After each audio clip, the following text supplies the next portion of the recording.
Looks like I'm living rent-free in your heads again, huh? I mean, if you're gonna spend your days obsessing over me, you might as well start calling me something respectable. Maybe Daddy Shizzy, or better yet, Papa Nut. Who's the grown-up here? Alright, it's me. Let's go. Call me Daddy, yeah, that's who I am. Running your mind's like a master plan. Papa Nut, Shizzy Daddy, take your pick. I'm overeating your thoughts while you still act sick. Call me Daddy, it's what you need. While you chase the crust and I take the lead. Living rent-free, that's my name. Go ahead, say it, put some respect on the name. Man, I'm too old, well here's a surprise. I'm the one with the brains while you're stuck with the lies. You act like you're experts, but here's the reality. I'm the one controlling your mental reality. So while you're out there trying to throw shade, I'm sipping coffee and you're feeling betrayed. You're mad, I got the spotlight, now it's my time. So why not call me Daddy or Papa with a rhyme? I'm the landlord and you're just the tenants, stuck in your headspace with no insight, no repentance. Call me Daddy, you know it's true. You'd be lost without me, stuck in the glue. Call me Daddy, I'm holding your mind while you're scrambling, trying to find what's behind. Papa Nut, Shizzy Daddy, don't you see? You're living in my world now, I'm a VIP. Call me Daddy, just let it be. While you're trying to figure out your own identity. Oh, I see you're confused, trying to get it right. Spinning your wheels while I'm out of sight. You think you've got it figured, but you got it all wrong. I've been running your minds all along. But sure, keep pretending you don't care. Keep saying you're done, but I'm still in the air. You got no choice but to bow to my name. Daddy Shizzy is here to own the game. You say you don't watch, but you're obsessed. Every word I say puts you to the test. Call me Daddy, Papa Nut, you know you should. Because I've been living rent-free, and you know it feels good.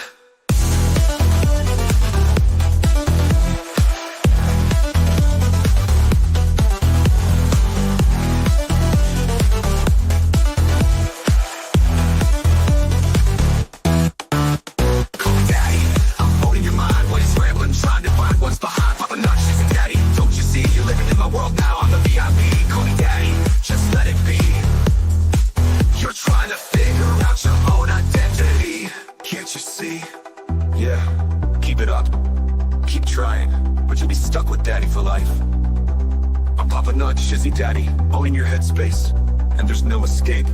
Good luck with that.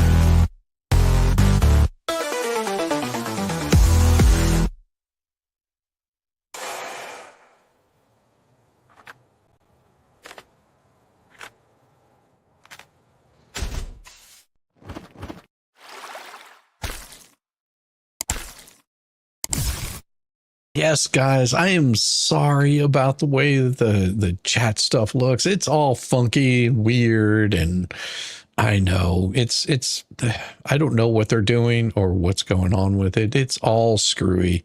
I'm hoping that they get it all fixed. I can't guarantee when it'll be fixed. I know that they are working on it. It's happening slowly. See, like my background image like completely changed. All kinds of weird stuff is going on, but they will be back. It will be fixed sooner or later. I know that I've seen it on other chats. They had the same problem. Don't worry, it's all coming back. It'll be straightened out. You don't have to worry about changing your name. As soon as it gets it fixed, it'll come back and you'll be good. Just let it flow. Let it flow like water and wine. Blame Jeremy. Exactly. Blame Jeremy. It's his own damn fault.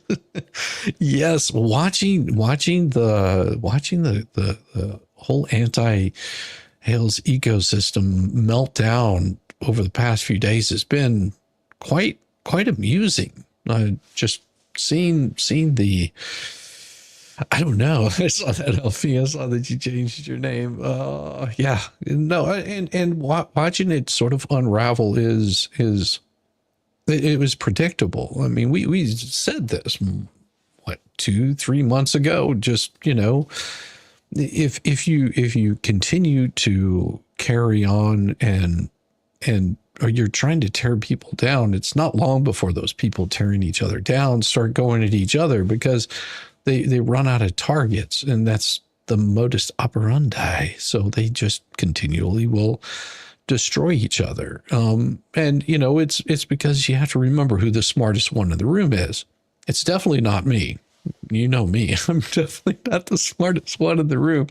Oh, let's look at here. Fallen Hero, thank you so much for the gifted membership. You know what that means. Welcome to the yes, it is a beautiful day. Day. A new flavor of fuckery, 'cause everybody sucks, you see, and they're dumber than a bag of Monday, Tuesday, Wednesday,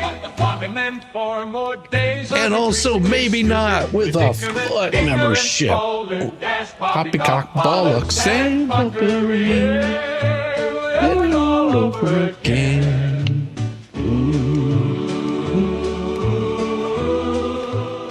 Oh, yes. Right there. Maybe not. That one's for you. You got a green foot. It's a little gangrenous. Oh, my Debbie Baker coming in. Also, I want to say thank you, Debbie Baker, over there on the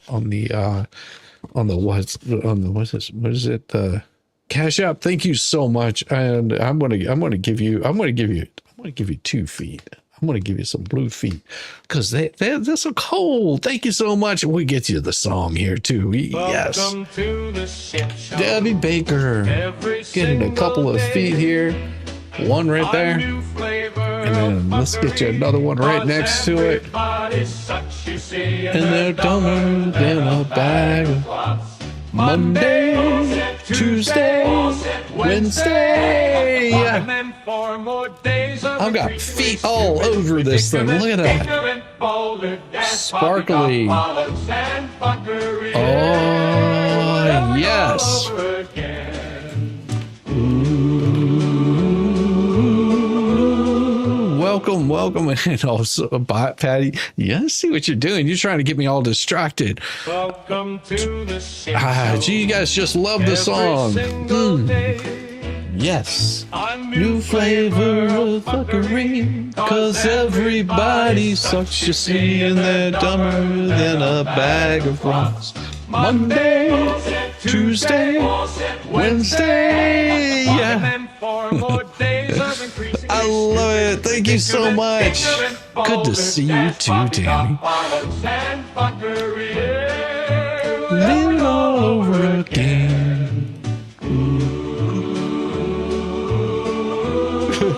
Granny's twerking to that song. I love it.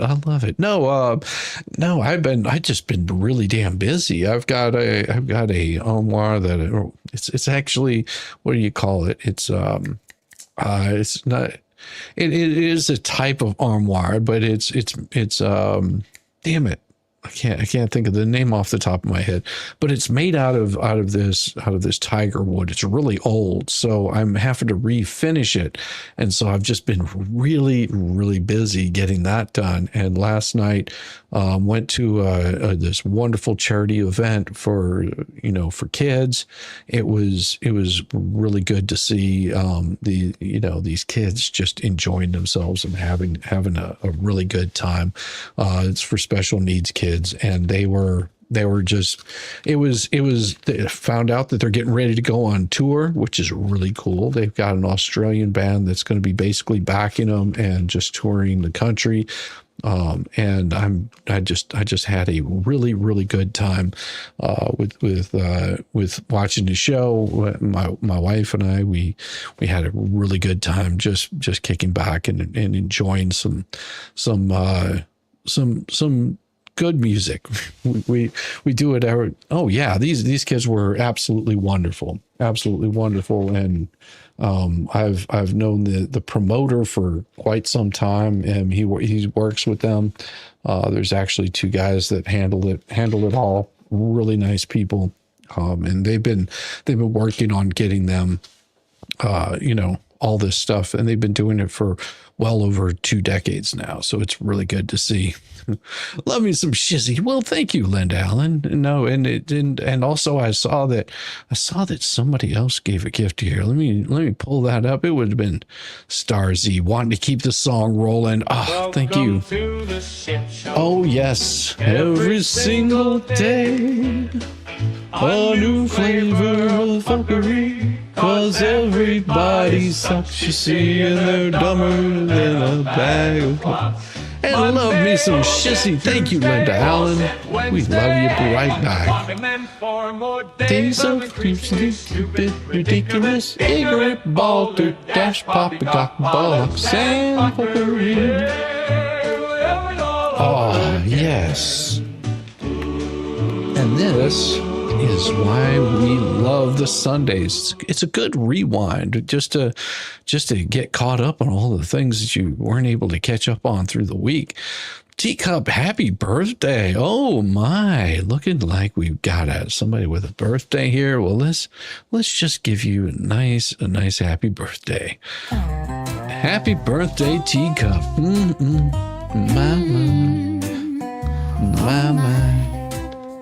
A happy birthday to you. A happy birthday to you. A happy birthday.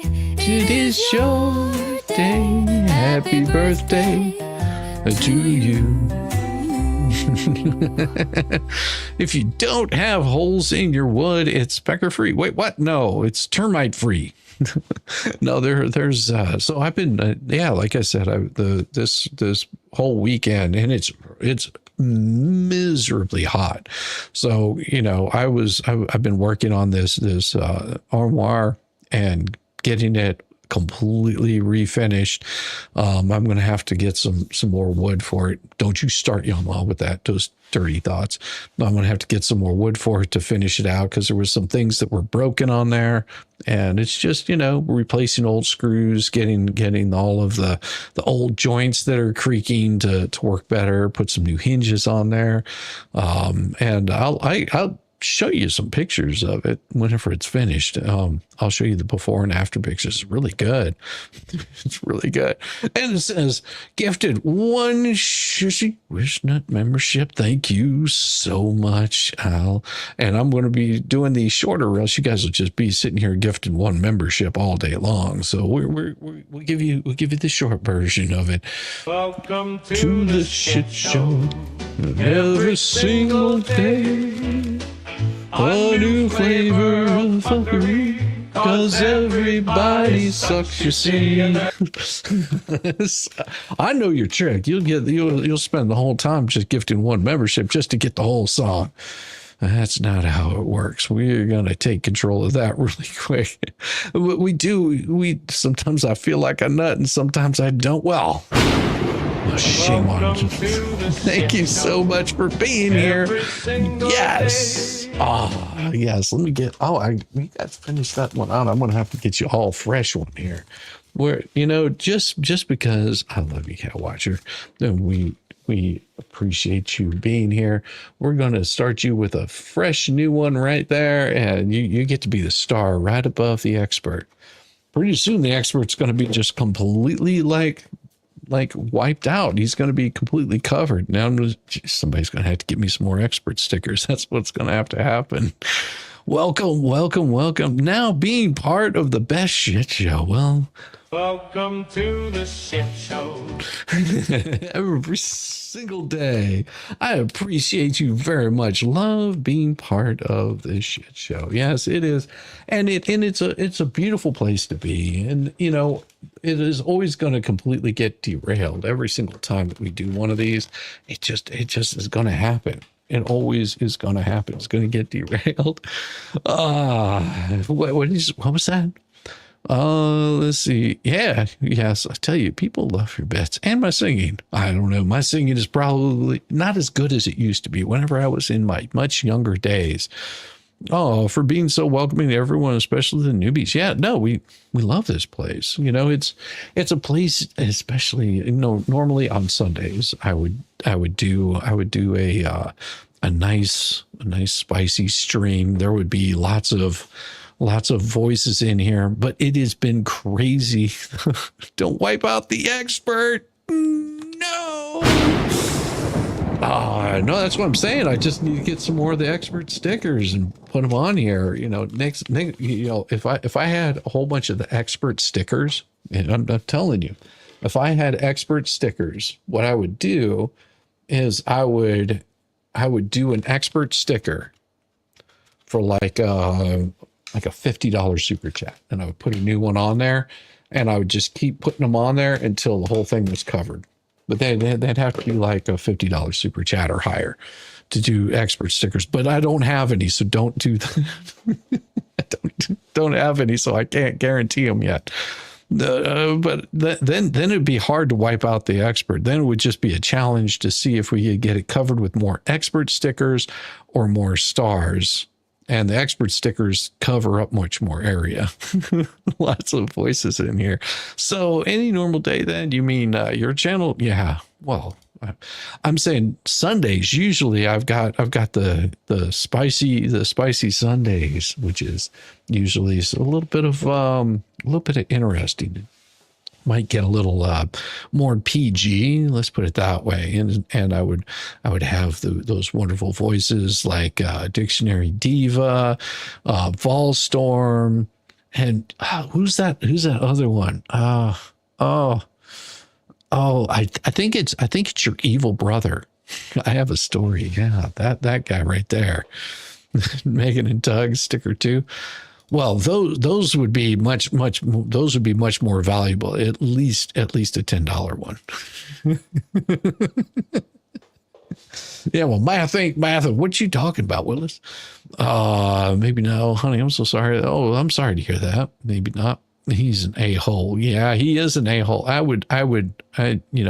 fear every time he comes on. It just leaves me shaking in my boots. Shaking in my boots. Oh, Sue's Cat has been a member here for 5 months. Much love. I want this song for my ringtone. I'm sure it's available for a ringtone. You just look up the song, and it's owned by somebody else. You may be able to download. If you know how to set up ringtones on your phone using songs, then you can probably do that. Thank you so much for being a member for 5 months. Yeah, that song is definitely fun. Do you imagine you're sitting there in a proctologist's office and starts playing that one, getting a call? I'm just picturing the look on the nurse's face. You've been here before. It's like a slip and slide in here. It's annoying. Yes, it does get a little slippery and slidey at times. So I know that everybody was flipping out and freaking out over this pleading right here because what was the claim? What was the yelling and screaming? No, I wasn't responding to this. But what does it say right here? What does it say right here? Whenever they started screaming, but I was responding to the first one. You have to understand that you put in here that you were addressing doc number 76. Okay? On every single one of these, that is the motion. Second amended motion responding to doc 76. What does doc 76 say? This is doc 76 right here. What does doc 76 say? After you see all of this stuff right here, it says right here at the very top, second amended complaint for damages and injunctive relief. Oh, wow. I mean, imagine that. It says it right there at the very top. As you can see, it says right here, document number 76. It didn't change. It wasn't like it went away. It wasn't like it hid itself in any other way. It was a second amended complaint. And we get down here to Flea's portion of it because you got John Cook, you got Helms, which we're going to go over a little bit of that tonight. And then you got Matt, you got Ducey's, you've got it just goes on and on and on. Torque and Dork and Bone Smackers, and that's the only change that's been named right here. This right here was the only changes that were made. Just this name. That was it. It wasn't like they changed anything else. They kept all of this in from the first amended complaint whenever they removed people, and they add more people in. Now, if you scroll down here far enough, we get down here to the 180s and 190s, and then you've got this one right here, which is the Flea. But if you go up here at the very top of it, which is the ones we're looking at, And tonight, that's what we're going to be looking at. And it's in the very top right up in here. As you can see, we've got all of the times that these comments were made. We've got all the UBTuber links. That's a lot of YouTube links. And then we get in here to the very beginning right here, which is the scheme, the general allegations. And we can go up even further because it's talking about every single introduction. Now, if you notice the difference in the introduction is paragraphed out what each one of these are. And then it gets down here to number 7, plaintiff, elephant shoes. It tells you who the parties are. Doesn't change from that. Gives you the jurisdiction and venue. Does all of that. And then it gets down here into his business interests, but then it hits B, which is Lee's scheme. Okay. Now, nothing's changed in this, like I said, except for Bone Crusher. That's it. That's the only thing that's changed in this. So whenever you see this, them screaming and crying, going, I responded to the wrong one. What does it say right here? Doc 76. What's the document up here? Doc 76. Okay. So you can scream and cry about it. And I think that's what might have set them all off, because they were being corrected on all of this. Now we get down here to all of this, past all of the BS of the no cognizable claim. I mean, it's just like, okay.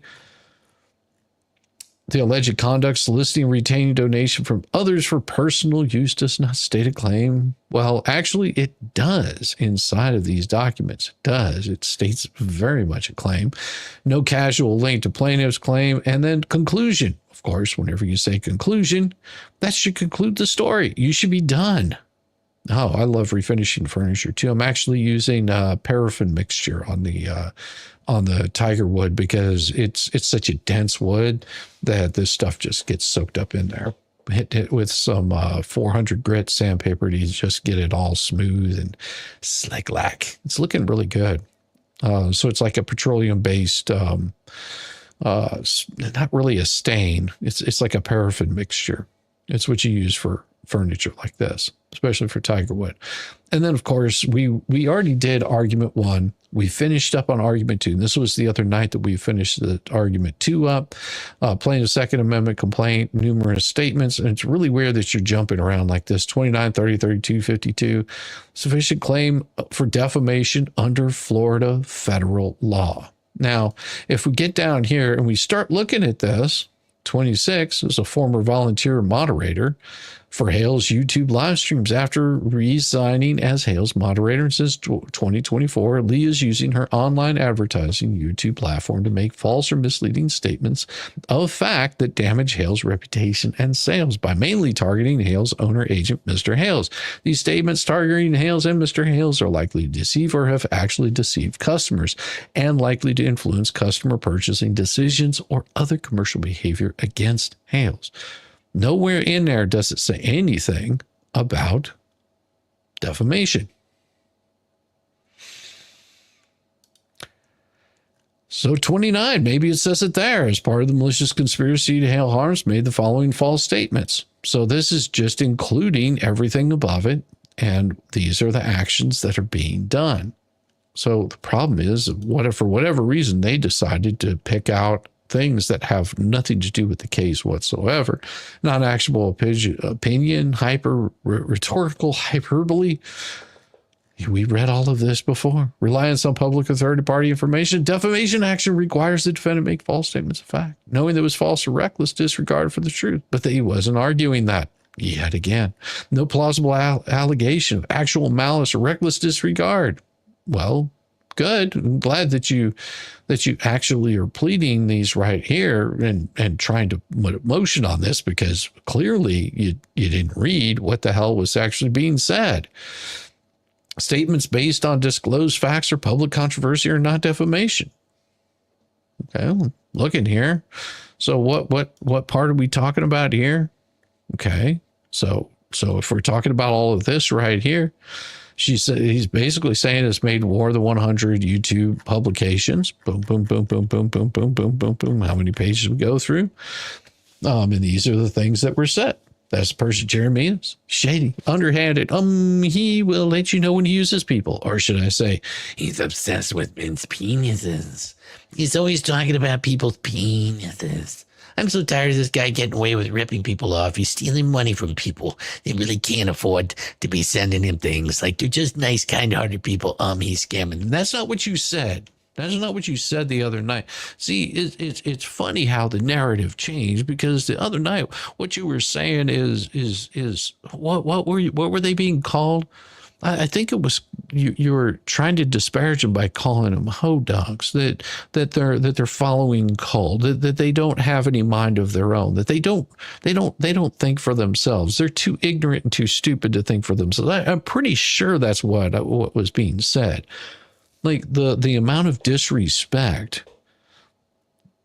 What are you talking about? Oh, well, about that. You know how things will happen here? Well, you'll see. So here's the problem that you run into. So I'm getting tired of this guy getting away with ripping people off. He's stealing money from people that really can't afford to be sending him things. They're just nice, kind-hearted people. Now, what I said earlier before he was interrupted with that is you've got somebody here that is they're claiming that you're horrible, horrible people. All you people that are supporting Hales are horrible, horrible, horrible, horrible people, that you don't think for yourselves, that you're broke, you're poor, you're giving away every last dime that you possibly can to Jeremy Hales, that you're being used. This is how they think of Jeremy Hales subscribers. They think of them as low life, low class, got nothing, live in trailer parks, they're rural, which I don't think that's a bad thing. I've lived in a trailer park before. I saw nothing wrong with it. You know, you're doing what you can to make ends meet, and you do what you can to grow yourself and build yourself up better, become a better person. But somehow it seems like you're being called a horrible person just because you're not as well off economically. I mean, do you understand where it falls apart on these kinds of things, where that argument really can fall apart and become bad for you whenever you don't show any appreciation for the people that support you. You know, these are people that are getting some sort of entertainment. I'm hoping that they get some sort of entertainment. They get some enjoyment out of it. The reason why people do super chats is we don't ask for every last penny and dime from people. Whenever people give super chats, no different than if I go onto someone's channel and give them a super chat, is because I want that to be noticed. I want somebody to look at that and say, oh, that's an interesting perspective, or that's something I believe in. Or, you know, saying thanks. That's all a super chat is. It's a way of saying thanks. You don't have to. I don't expect somebody to sit there and go, well, let's see. The option is I can feed my kids tonight, or I can give a super chat. Feed your kids, please. And I think most people are of the same aspect. I've had people reach out to me and say, I'm sorry, I can't super chat. That's fine. I'm happy just to have eyes. I'm happy to have an audience, wonderful people come in and hang out and support and enjoy this total, you know, shit show that I have. Isn't that right, Mr. Duggar? Like Mr. Duggar, you know, he just loves it. He loves it. Hey, thanks, Mr. Duggar. Welcome to the shit That one's show. for you, brother. Every single Because I know day, you love it, man. a new What a hero and a master. If you haven't seen this guy, show him some love. Give him some love, Mr. Duggar. Ladies and gentlemen, good to see you. And see that right there is Mr. Duggar. Oh, yes. See, love my letters and my songs. See, and exactly. And that's what it's supposed to be about. It's supposed to be, YouTube is supposed to be entertaining, fun, informative. Not everybody has time to, sit down and read every single court pleading or court document. And some people may not understand parts of the court document. And if you're looking for me to explain it properly, probably not. I just read the court document, make my own comments on it. That's it. That's it. If you're looking for legal advice, you came to the wrong place because I don't have any. Thank you very much. What about overseas viewers? Here in Sydney, I live in a beautiful seaside suburbs. No who dunks there? Well, I mean, according to them, it's just a state of mind. It's your state of mind. You're just messed up in the head. That's what they believe. I don't know. I don't get being, disparaging to people that could possibly, you could easily be in that same position also, of not having food, clothes, money, no internet. Well, hell, if that was the case, then you wouldn't be on the YouTubes, would you? Weird how that works. Jeremy said to George something along the lines like, see how he is to get money from them. You just ask and they're so stupid. They send you money. Now, these are the kinds of things that she's saying about him. Anytime you see what you think is Jeremy's heart showing, that guy is stone cold. All he cares about is greed, attention to himself. He does not even care about George. He doesn't care about his own freaking children, which you mentioned a lot lately, but he doesn't even have a relationship with any of them, and he makes people think he does. He doesn't. Could you imagine? This is how you feel about somebody. And instead of trying to build somebody up, it's all about tearing people down. Jeremy is an F-bomber constantly, and you would never know that because he cuts it out of his videos. Well, do you understand? Even if he is doing that on the YouTube, it goes against a lot of YouTube policy. I mean, if he drops one every single other time that he's talking, usually that's going to show through. That's going to show through on your streams. You'll say effing, and you're trying not to say the word. Now, I probably use it more than I should. I've had people tell me that I wish that you would clean up your language a little bit. And to that I say, I'm sorry.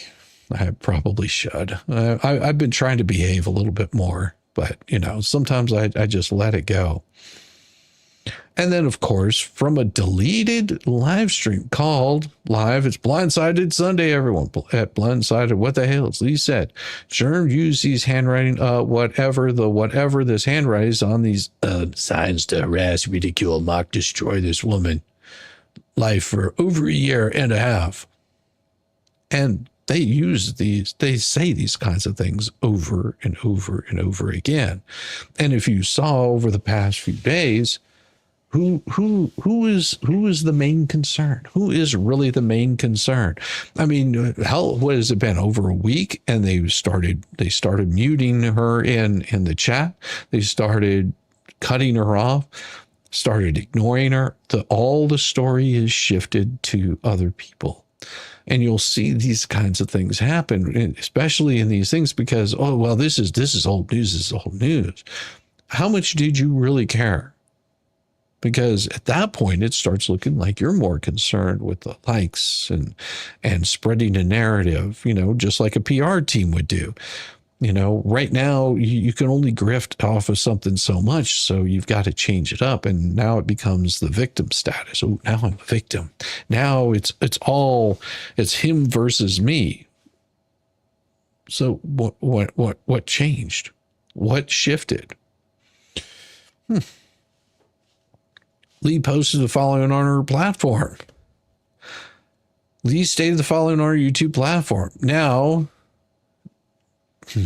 Miss Houston had her voice. There's a platform for her, and we're showing that side of what we've been seeking, the truth. We've been asking people to send us information to back either side in the past few weeks.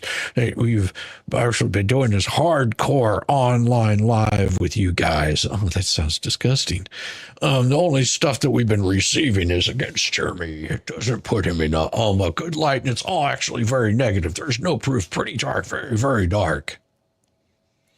And then also posted, John Cook gets stalked by Germs. Germ keeps stalking Preston. Germ the stalker. Germ is still stalking. Germ stalks and defames. Germ stalking daily. Proof of his lies. Germ stalks the child. Germ loses it. Germ grifts off the elderly. Germ continues to defame. Don't care whose life he destroys. Continue to defame while begging for evidence. Do you see where I'm getting at? These are the kinds of things that are being put up there. Is going out and blaming somebody for doing something instead of just showing it.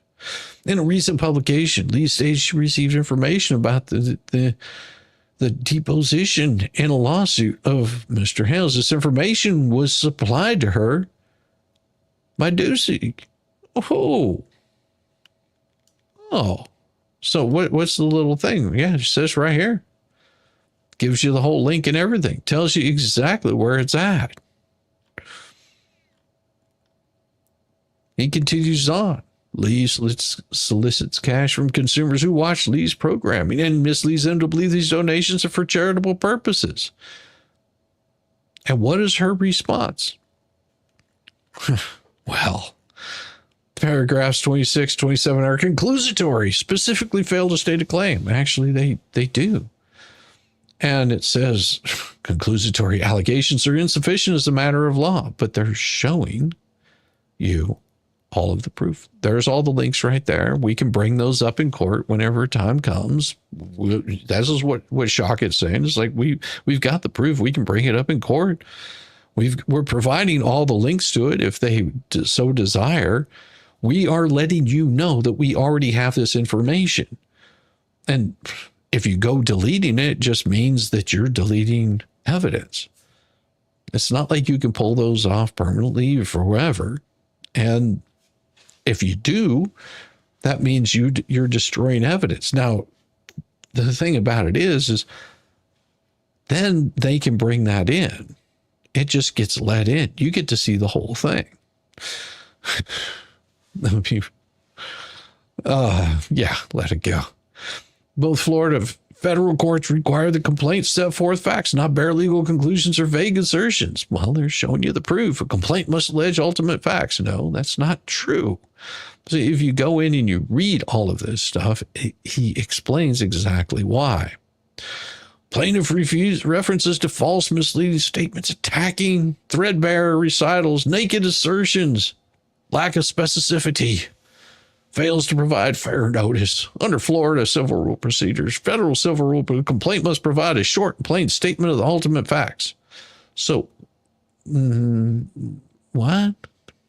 Okay. By failing to identify the specific alleged false claims or conduct, plaintiff deprives defendant Lee of fair notice the ability to respond meaningfully. No cognizable claim without factual support, mere allegations and schemes, malicious conspiracy, false pretense without detailed factual support, amount of legal conclusions, not actionable claims. Although for the purposes of motion to dismiss, we should must take all the factual allegations. It's true. We're not bound to accept as true. The legal conclusion counts as factual allegations. And of course, again, another conclusion. Thank you, Colleen. I'll get to you here shortly. Argument 4, failure to serve pre-suit notice or demand for retraction bars defamation claims. But there is no defamation claims. Pre-suit notice. You were given pre-suit notice. See, this is one thing they're trying to claim, is there was no pre-suit notice. 770. Failure to comply with 770. No, they've said it multiple times. Stop. Federal law recognizes state notice retraction statutes in diversity cases. Federal courts sitting in diversity apply state substantive laws, including procedural preconditions like Florida's notice retraction requirements. Well, they failed to plead with the compliance. Plaintiff has not alleged service of notice, but What is this case about? I think that they lost the idea of what this case is actually about. Elements of tortious interference in Florida to state a cause of action for tortious interference with a business relationship under Florida law, plaintiff must allege the existence of a business relationship, not necessarily evidenced by an enforceable contract. The defendant's knowledge of the business relationship, the defendant's intentional and justified interference with the basis, loss or damages the plaintiff as a result of the interference. Application to plaintiff's allegations. No allegations. There's no allegations. There's no facts to satisfy these elements. None whatsoever. Oh, yeah, there are. There's quite a few. There's quite a few in here. No allegations of specific knowledge of specific relationship. Well, there's no factual allegations establishing that Lee had any knowledge of any specific relationship between plaintiff and any third party, such as required by law. I'm pretty sure they lost more than what this case is about. Yeah, because you have to remember that this right here, no factual allegations establishing that Lee had any knowledge, but they would talk about whatnot on a regular basis. They would talk about all of his business transactions. They would pull up, oh, so now he's buying a house in Florida. Oh, now he's done this. Oh, he's done this. And all you people that are wasting your money on the Hales. No privileged, unjustified interference. Complaints, allegations focus on Lee's publication of statements online and on YouTube. Criticism, negative commentary, and even alleged false statements do not, without more, constitute actionable interference, especially where, as here, the conduct is not directed at inducing a third party to terminate relationship, and instead aimed at a broad and differentiated public audience. But that's the thing. There was called for people to do just that. No causal connection to actual damages. Plaintiff fails to actually allege facts showing direct causal link between Lee's conduct, any specific loss sale, lost customer. Oh, we need you to be specific. You need to give us the person. Well, just wait till you get to court, because then it's going to become very, very interesting. Federal law consistent, no plausible claim stated. Well, now you're saying plausible. You're not saying substantive. So which is it? Do you want substantive? Do you want plausible? Oh my God. And it goes on and on. We're only at page 15, and we've got a couple of you wonderful people that have been showing some love there. Give me just a second. Don't worry about the expert. Remember, 5 months. It looks like Mr. Tiger was the last one. And we also got Colleen 6420 gifting out a membership. Well, thank you so much. Welcome to the shit show. Oh, yes. Every single day. Thank you for being here and giving that gift. I appreciate you so much. And we're also going to get this one right here. The shit show is hilarious at times too speed. I'm caught up now.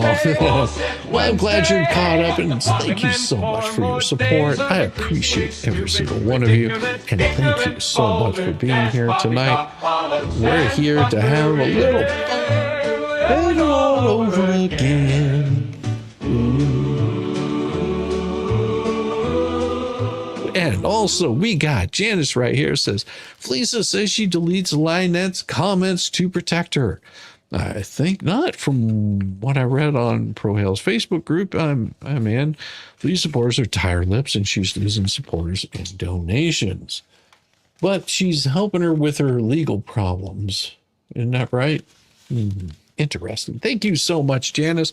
And I'm going to give you an entire foot because, well, why not? I mean, a foot is a foot is a foot is a foot is a foot is a foot. Where did I put that foot?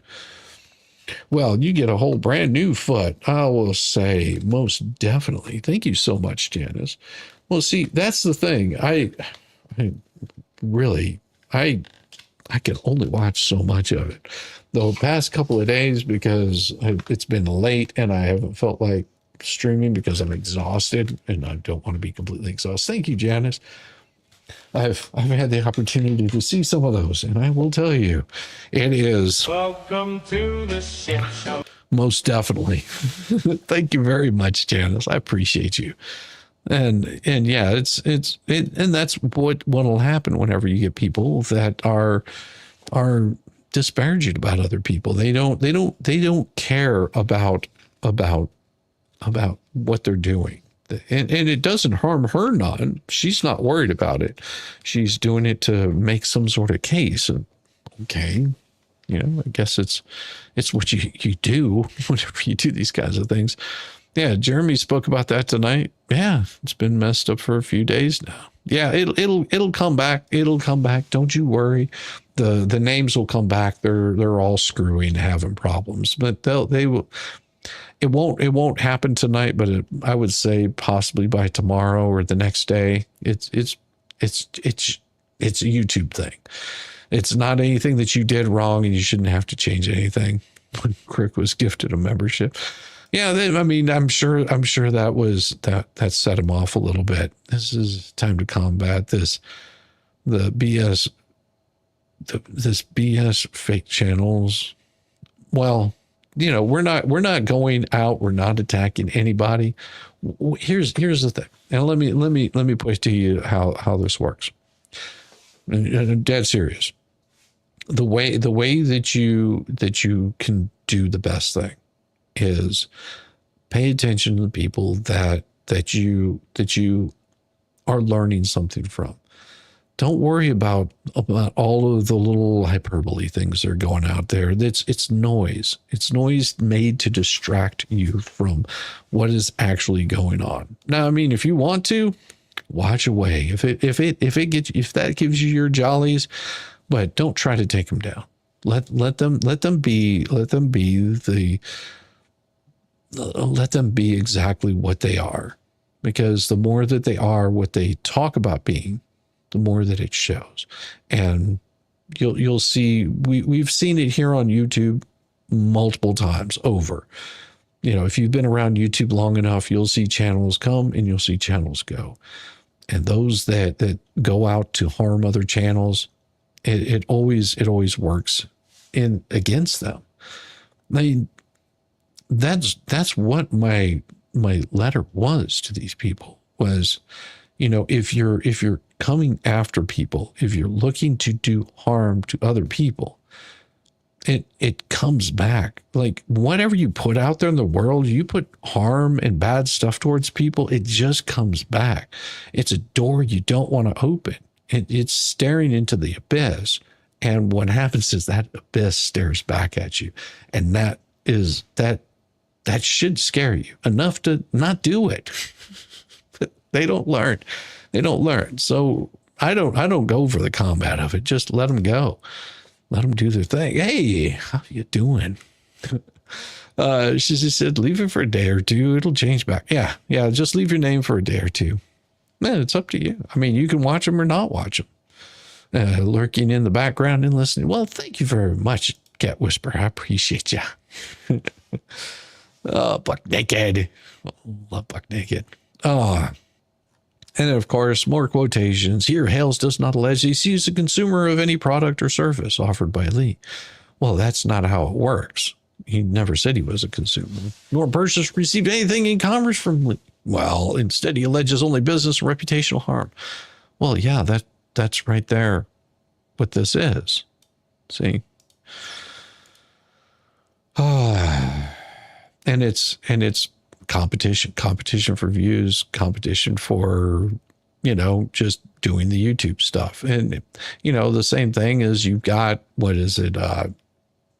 Palmolive and what's the other one? Dawn dish soap. So you got Palmolive dish soap, Dawn dish soap. They're competitors. Now, what you can't do is, one could be $1 billion company. The other one could be a $100 million company, whatever. Doesn't matter. What you can't do is take Palmolive and say, that there's causes, your skin to fall off and turn green or blue or whatever the other opposing side is. You can't do that because that is harming their business, especially if you're making false claims about it. That Welcome to the Shit Show song lends itself to hard rock. I think Welcome to the Jungle might work fairly well. I just imagine Axl Rose screaming. Thank you so much, Jim. I appreciate you. That would be quite funny. It could lend itself to something like that. I gotcha right there, brother. Yeah, it's yes, and that is what it becomes. It becomes people not wanting others to succeed. You know, and you know, a perfect example would have been Dollywood. Okay, I wasn't there a prior year. You're welcome, Rick Reed. I appreciate you. I appreciate you. The Rick Reed. Thank you for making my day. Well, I'm glad I could make your day. I mean, think about this. This is what makes me so happy and so proud of the group of people that I enjoy being around. That makes YouTube so well worth it. Is I've got like, for example, thank you so much, Rick. I got people like the expert, Broken Baker, Rosalind Duke, Mo in the Deep End. I mean, Dollywood meeting up with all these creators. Now you have to remember, what was it, the year before? The expert had more subs, followers than anybody else that was there. Even if I would have been there, he still had more than me. I think Broken Baker and I were about the same amount of subs. And this year, it was just because Baker has been busting his ass like 10 times harder than I ever did. And we're talking 8 hours sitting in a seat, watching trials, covering the Karen Reed, reaching out, contacting other YouTube creators or people that are involved in the news. His channel went from, I don't know, is 1,000 or something like that to over 15,000, 20,000, 25,000. I don't know. It exploded. So he was actually the biggest content creator there, like as far as subs go. And he's no different than whenever I've talked to him in private, no different of a person. The amount of subs doesn't change the person that you are or the work ethic that you have. And believe it or not, it was the expert amongst that group that had the least amount of subs. For a guy that is just absolutely one of the most fun people to be around. And yes, he gets completely distracted, usually looks like he's about to walk off a bridge, because not in a bad way, just he's so confused. He thinks that he's on a street and he's actually on a bridge. He's not all quite there, but to have him be able to do what he does is just amazing. I mean, I'm blessed to have such a good friend. So if you haven't, you guys should sub up to him because he's a riot. He's a riot. Once you get to know him, you get to understand his sense of humor. You will see exactly what I mean. But as I was saying, it's all about building people up, watching channels grow. I mean, one of the things that I've enjoyed so much. No, it's actually allowed on this one. One of the best parts of this the YouTube thing is watching people grow, building channels up, not trying to tear them down, not trying to tear people down. Here we use sarcasm because these pleadings are boring. Truth be told, unless you're much more intelligent than me, these could be really, really, really, really, really boring. Even for somebody that's much more intelligent than me, be looking at these going, "Oh my God, if I have to read another one of these long-winded pleadings." We're talking 27 pages of losing your mind over something that just comes in almost immediately and just gets hammered. I mean, all of this yell, all of this bluster, all of these screams and hollers. And Randy comes in like a bat out of hell. And what does he file on the 28th I'll get to super chats here in a little bit, and you keep it going. You keep it going. I appreciate you. And if you haven't, make sure you hit the thumbs up. It makes this channel's algorithm look so much better. And I might get a little tingly every time I see one of those thumbs up. Lynette, Michelle, Lacey, Alexis, Press, plaintiffs, Jeremy B. Hams. Elephant Shoe respectfully submit this response in opposition to defendant Fleesa. The motion to dismiss the Second Amendment. Flea's motion is predicated on mischaracterizations of the complaint and misapplications of legal standards. Contrary to Flea's assertions, the complaint does not include any counts of defamation, rendering arguments related to defamation inapplicable. Lee argues that the complaint fails to state a claim for defamation, among other claims. Lee asserts that this complaint lacks standing under Florida's Deceptive and Unfair Trade Practices Act and fails to state a claim under the Lanham Act. Lee contends that the complaint does not sufficiently allege tortious interference with business relationship or civil conspiracy.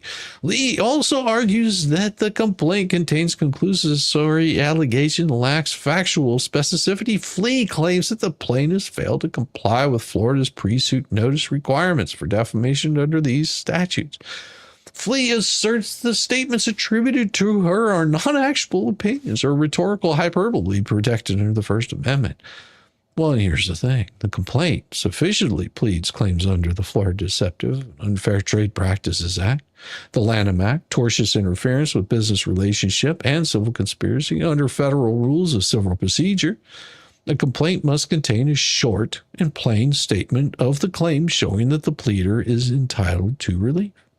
Detailed factual allegations are not required, but the rule does call for sufficient factual matters accepted as true to state a claim to relief that is plausible on its face. A claim has facial plausibility. When pleaded factual content allows the court to draw the reasonable inference that the defendant is liable for the misconduct alleged. Determining whether a complaint states a plausible claim is context specific, requiring the reviewing court to draw on its experience and common sense. Flea's motion should be denied in its entirety. Memorandum. The complaint does not include any counts for defamation.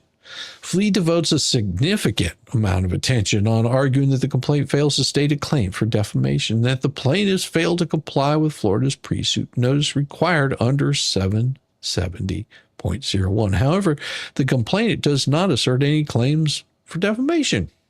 Lee's arguments on this issue are therefore irrelevant, should be disregarded. 2.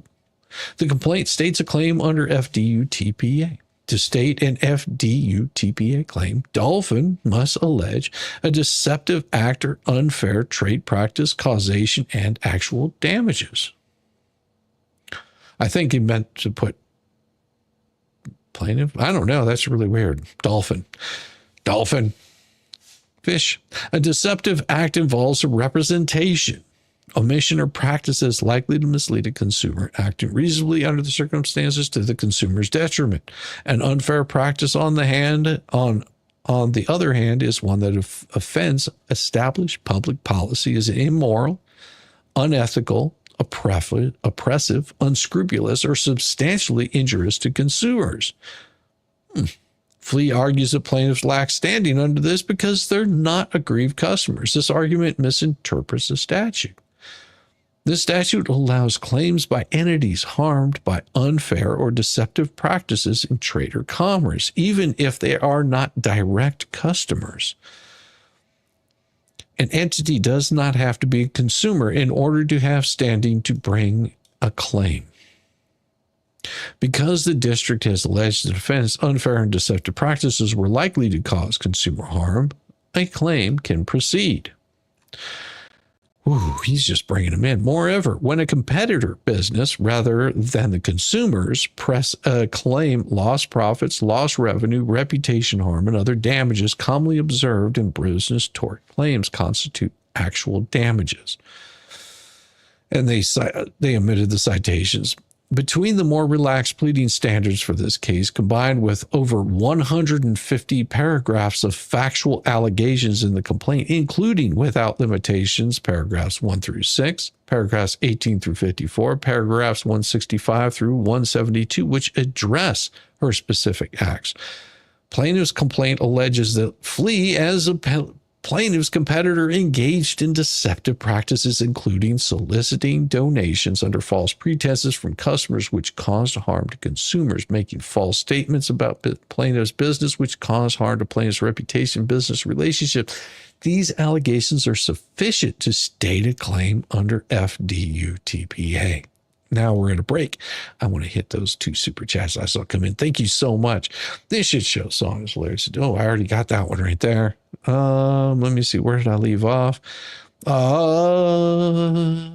Let's see. It says, thanks for making my day. Rick Reed, I already got that. And Buck Naked. Shizzy, if you can avoid a strike. The rodeo song might be a decent substitution for it could be. It could be. Thank you so much, very much, Buck Naked. But I think I like this one. Thank you very much, Buck. I love it. I love it. And hopefully they get the usernames all straightened out pretty soon because, well, you know, every time I see Rick Reed up there, I'm thinking that I'm seeing Rick rolled. Thank you so much. I appreciate you, Buck Naked. And Frankie says, I love the variety of your channel. Well, thank you so much because Dog will hunt. I love the variety of my show too. It makes me very happy, and the variety that I try to provide. You know, until all of this just went sideways with all the crazy pleadings and all the crazy stuff, I had so much other stuff that I was wanting to do, but they keep getting thrown in there. It's almost like they're trolling for me or something. I don't get it. It's like, don't you know if you throw the bait out there, sometimes the fish bite? I appreciate you very much, Frankie. And Lady Tammy says, please remind me, didn't Judge Shrug say each defendant only gets one chance at a motion to dismiss? Well, the judge had something else to say about it. And as far as the response goes, and I think you may be right. I'd have to go back and double check on it. I think you're absolutely right. See, Lady Tammy, that people notice things that I don't notice. I told you I can't catch every single thing. I could always go back and look at that pleading, but you may be absolutely right. I think the judge did say that, or he might have said that in the first case. It's hard for me to remember because there's so much garbage going on inside these cases that I can't remember every single one of them. So you've got, on one hand, you've got Fed 1 case, you've got Fed 2 case. And so to remember each and every one of them, I think they only have one opportunity, and then Randy has an opportunity to respond to each one of their arguments on it. I will have to double check though. Thank you very much for calling that up, because it'll be something I'll have to do. Dig in a little bit further, just to be sure. After discovery, but discovery has not come in either case. Yeah, it'll get there. How's Rusty Ray? Okay, the complaint states a claim under the Lanham Act. The complaint states a claim under the Lanham Act. To state a claim for false advertising under the Federal Lanham Act is, and it gives you the citation here.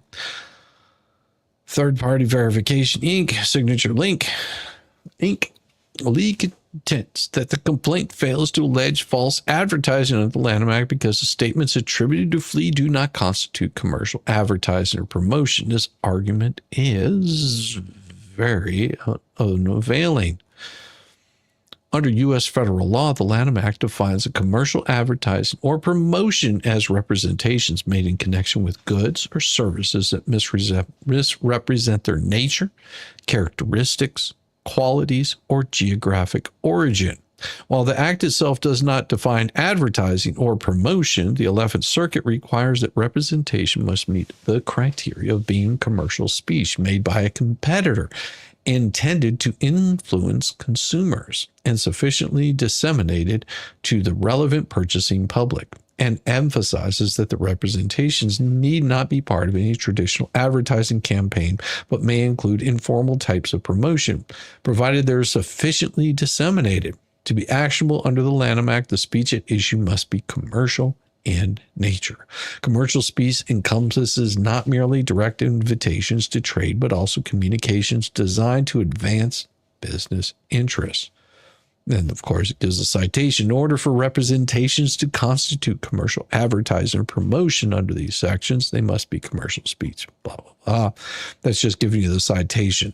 This is how you're supposed to properly write a response. The court set forth a two-part test for determining whether a plaintiff can sue under the Act: the zone of interest test and the proximate cause requirement. The zone of interest test: to come up with 0 zones of interest in a suit for false advertising. Under this, a plaintiff must allege an injury to commercial interest or reputation to sales. Proximate cause requirement, and it goes into all of that. That means when applying these principles combined with over 150 paragraphs of factual allegations in the complaint, including without limitation 1 through 6, 18 to 54, 165, 172, which address her specific acts, plaintiff's complaint states a prima facie claim for false advertising of the Lanham Act. It alleges that Flea is an interstate commercial competitor who made false and misleading statements about plaintiff's business in a commercial context, including on social media platforms where Flea solicits donations and promotes her own business sales. These allegations satisfy the elements of false advertising claim under the Lanham Act. Interesting. Wrong. Court set deadline. It passed on Thursday. Okay. Only by default. Well, it's more than just that. Then calm down. Don't get fighting with each other in chat. Calm down. It's okay. It's okay. Calm down. Don't yell, Jack. The complaint states a claim for tortious interference. We'll get to that one later. The complaint states a claim for tortious interference with business relationship. Lee argues that the complaint fails to identify specific business relationships or allege intentional interference. Sorry, not international, but intentional. The court held the complaint need not, and it's just giving you all the statutes here. Florida requires only that an identifiable contractual relationship be alleged right here. See that right there? Florida law requires only identical contractual relationship be alleged. Complaint does that and demonstrates that Flea's argument ignores the detailed allegations in the complaint, which identify business relationships with customers, vendors, platforms such as YouTube, whatnot, between the more relaxed pleading standards for this case, combined with over 150 paragraphs of factual allegations. And it repeats again where it specifically targets Flea's specific acts. Plaintiff's complaint further alleged that Flea intentionally interfered with these relationships by making false statements, engaging in a coordinated campaign to harm plaintiff's business. These allegations are sufficient state a claim for tortious interference. Also, then it continues on. The complaint states a claim for civil conspiracy. The elements required: plaintiff's underlying causes of action do not allege fraud. As you can see right here, it is not required that each co-conspirator commit an act to further the conspiracy. Rather, it is sufficient that each conspirator knows that the scheme and aids it in some way. The plaintiff's underlying cause of actions do not allege fraud. There is no heightened pleading standard, and the general plausibility standards of Rule 8A FRCP control the agreement element of the conspiracy claim. Otto's Candies at 74. A defendant's knowledge can be alleged generally, even if these causes of actions involve fraud. Finally, on the motion to dismiss, a court takes the factual allegations on the complaint as true, even if they are subject to dispute, and construes them in the light most favorable to the plaintiff. Consistent with these rules and principles, the complaint sufficiently, which would be the complainant, which are basically talking about Jeremy, sufficiently alleges damages in specific amounts under each count, including lost profits, treble damages, actual damages. Flea's argument as the damages pled or misplaced as they appear to confuse pleading with proof, and as such are premature. I think they're used to premature. Between the more relaxed pleading standards for this case, combined with over 150 paragraphs, and he continues on with basically the same thing that he did, that committed acts, including engaging in impermissible commercial speech intended to harm plaintiff's business and reputation in the business community, as well as deceive customers. Florida courts have consistently held that a conspirator need not take part in the planning, inception, or successful conclusion of a conspiracy. The conspirator need only know of the scheme and assist in it some way. And this might be why there's all the infighting, because they're wondering who is going to turn first, because there is no honor amongst thieves. If you haven't learned anything in your long life, there is no honor among thieves. Although threadbare conclusory allegations will nonetheless not survive dismissal, the existence of conspiracy and an individual's participation in it may be inferred from circumstantial evidence. And this court reiterated just last month an agreement to engage in civil conspiracy need not be expressed in words and may be implied and understood to exist from the conduct itself. Conspiracy by defendants to violate RICO, noting that a bare assertion of conspiracy will not suffice to prove RICO conspiracy. This court stated that plaintiffs need not offer direct evidence of a RICO agreement, and the existence of a conspiracy may be inferred from the conduct of the participants. And they've been doing that also. That's so wrong, Buck Naked. That is so wrong. That's pretty funny. I like it. The plaintiffs in Otto County's plea of 6 factors. It just basically tells you what they did. Although ample circumstantial evidence is not required here, plaintiffs have alleged, we got 1,000 you wonderful people. Make sure that you hit that thumbs up. If you're not subscribed, subscribe. It's really easy and it makes the algorithm feel good. And if you feel like throwing money at me and see me strip, I won't strip, I guarantee you, but I will take your money. I appreciate you guys. No, I'm kidding. I might strip later, but you won't ever see that on here. I do try to keep my clothes on stream ever since what was it? I think it was Halloween. Yeah. You'd have to go back and see that one where I wasn't wearing any clothes for Halloween. I mean, like no clothes whatsoever. I was in the buff. Business inability to earn income on YouTube while they deceive customers into donating money in order to assist Preston, but the money is instead being pocketed by Flea in this case and does not reach Preston.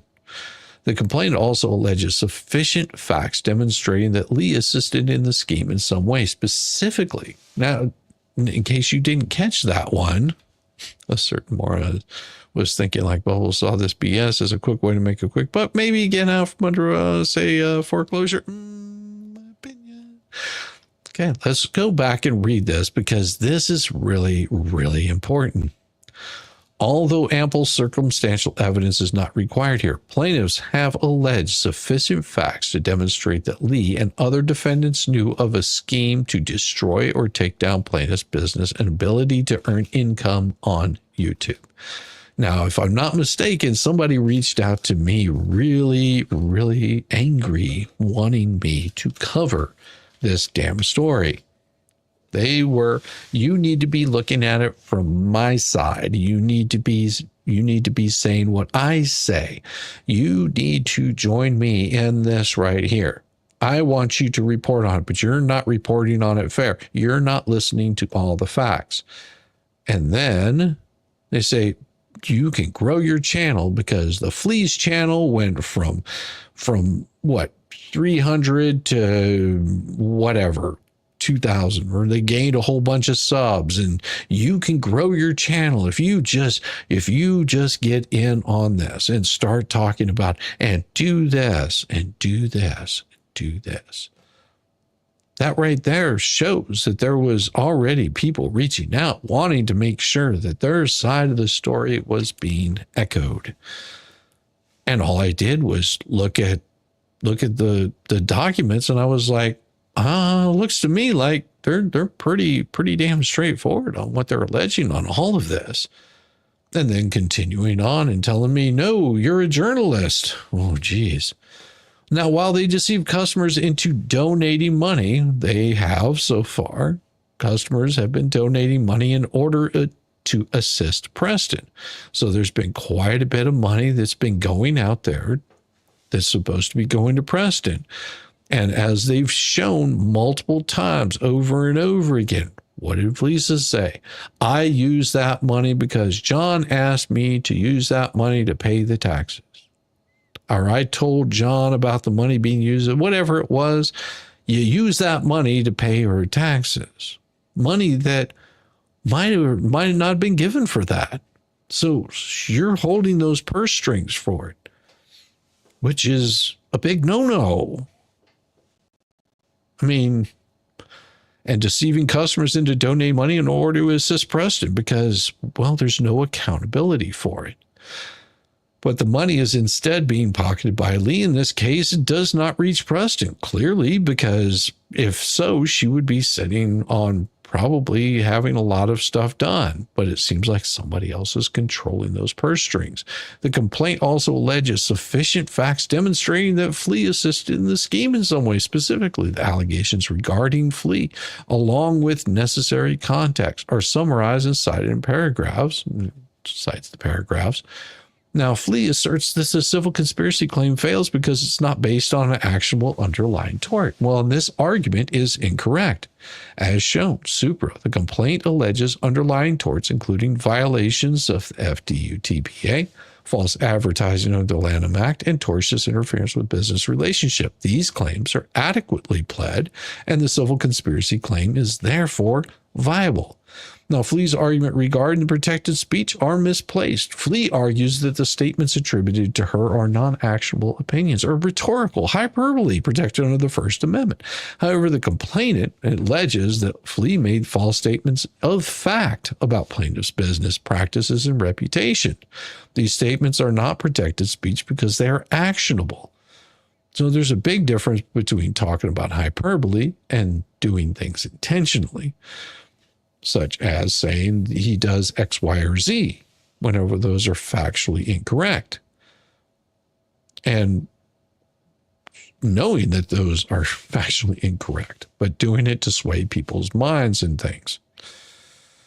The complaint contains sufficient factual specificity. The Flea contends that the complaint contains conclusory allegations, lacks factual specificity. The argument is without merit. As discussed, Supra, the complainant, provides detailed allegations, including specific statements made by the Flea, the context in which they were made, the harm caused to plaintiffs, between more relaxed pleading standards for this case, combined with over 150 paragraphs of factual allegations. Conclusion. Notice where the conclusion is. Not anywhere in here until they get down to the damn bottom. Jeez. Conclusion, just like it's supposed to be written, which means end of story. This is the conclusion. We're coming to the grand finale of it. For the foregoing reasons, plaintiff respectfully requests the court deny Flea's motion to dismiss in its entirety. Now, should the court grant Flea's motion, it should do so without prejudice, which means it's enough to afford plaintiff an opportunity to amend or address any perceived defect. So that right there is pretty well submitted, I would say. And of course, it's by Shockett. It says this document complies with the applicable word count limit, local rule 7.1. It's less than 3,500 words. It's been calculated by the word processing system and excludes the content authorized to be excluded. And then it sends out service. Now, the way that, so now is if these people start saying, well, I wasn't served. No, actually, you will receive a letter from the court. The court will actually send you a letter out. Plus, you are more than welcome to, get a hold of this through your attorney. Oh, that's right. You don't have an attorney. That's always a bad thing to do. Somebody's been telling them to stay away from getting an attorney. I don't think that that's a good idea. I don't think that's a good idea. I will say filing things pro se is something that is an option if you need it, which, you know, the court allows you to do it however you want to. Filing things pro se can always lead to a really bad conclusion to things. Why would somebody that's not even an attorney be telling people not to hire an attorney? That makes no sense to me. Why would you say something like that? That just gets you in all kinds of trouble. And speaking of getting in all kinds of trouble, I think it's time to get myself in all kinds of trouble. What do you think? It is about time. Let's break this mother down. With Shizzy, Wiz, Nut.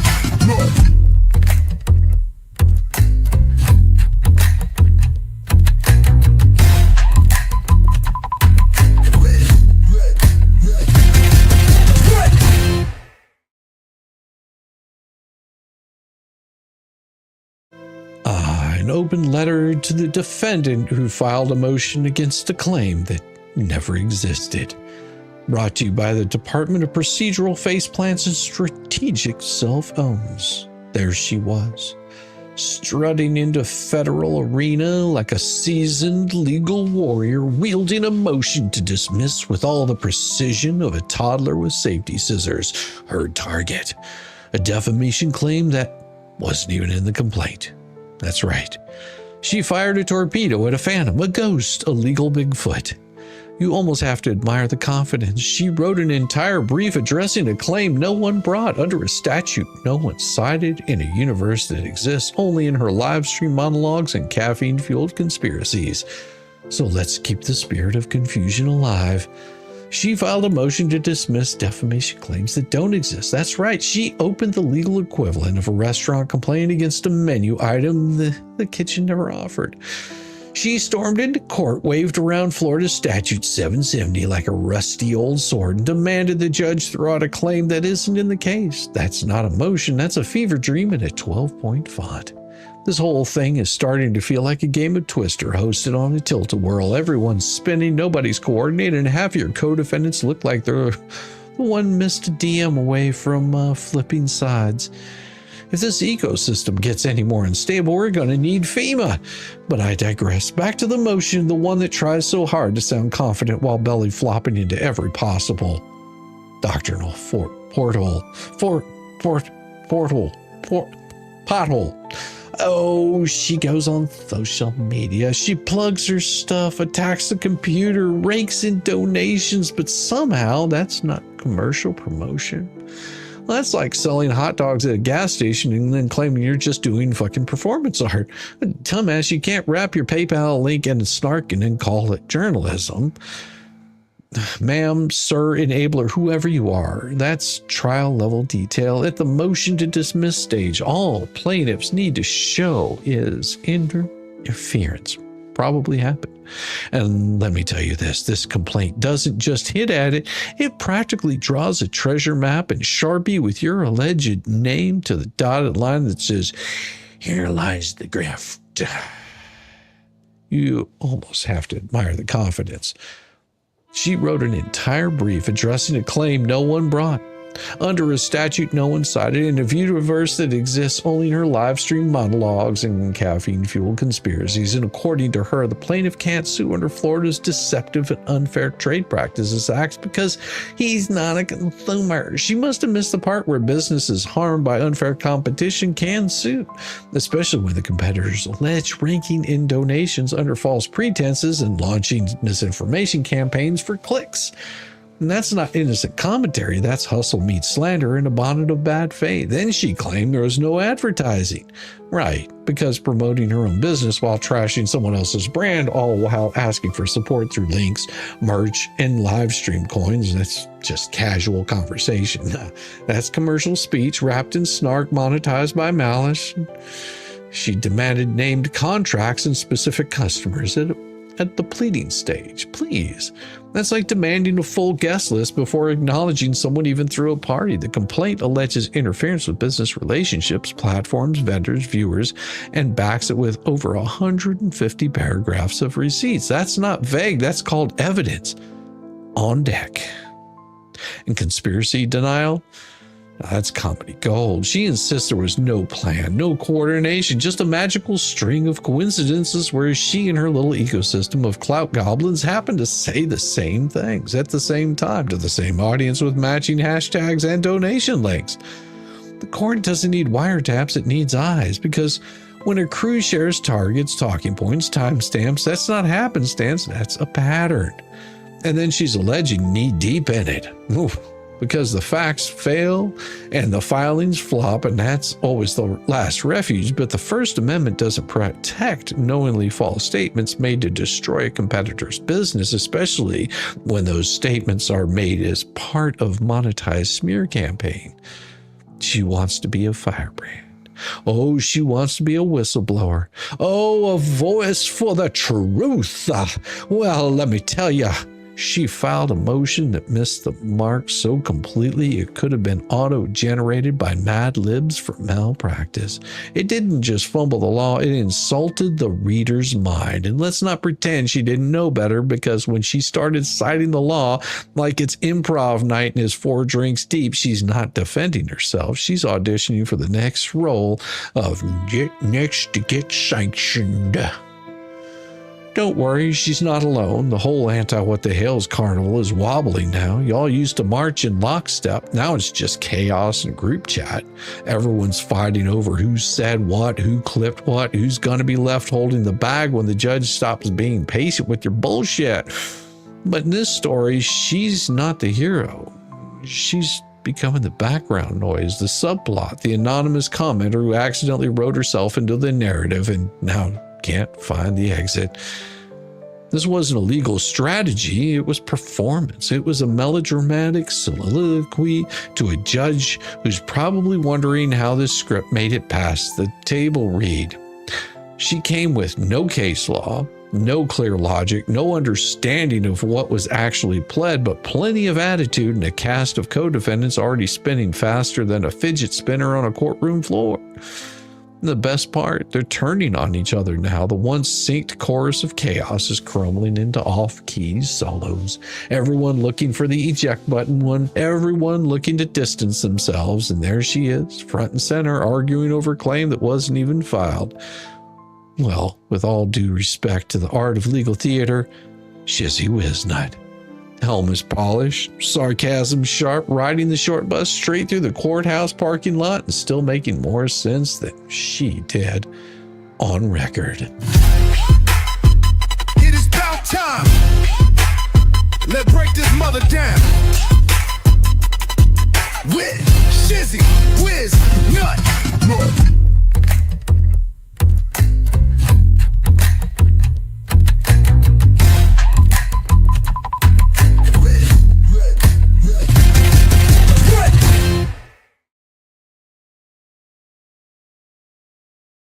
But that wasn't all that we had. That wasn't all we had tonight. No.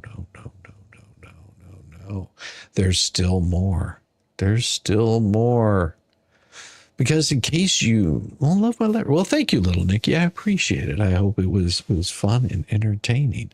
Ever since this really clown, I've lost the appeal of macaroni and cheese. Isn't that really weird?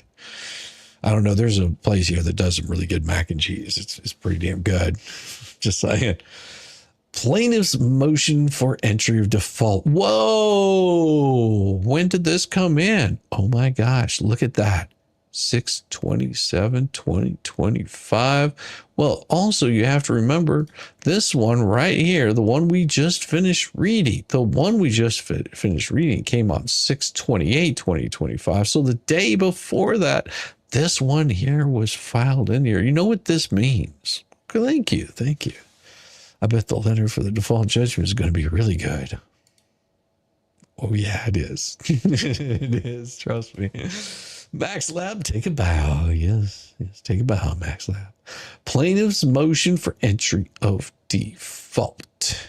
Well, Plaintiff's Elephant Shoe LLC, Ohio Limited Liability Company, doing business as What the Hales and Jeremy B. Hales, collectively plaintiffs by and through the undersigned counsel, pursuant to Rule 55 of the Federal Rules of Civil Procedure, hereby respectfully move this court to enter default against defendant Alexis Preston, hereafter Preston, for failure to comply with this court's order to respond to plaintiff's second motion, second amended complaint.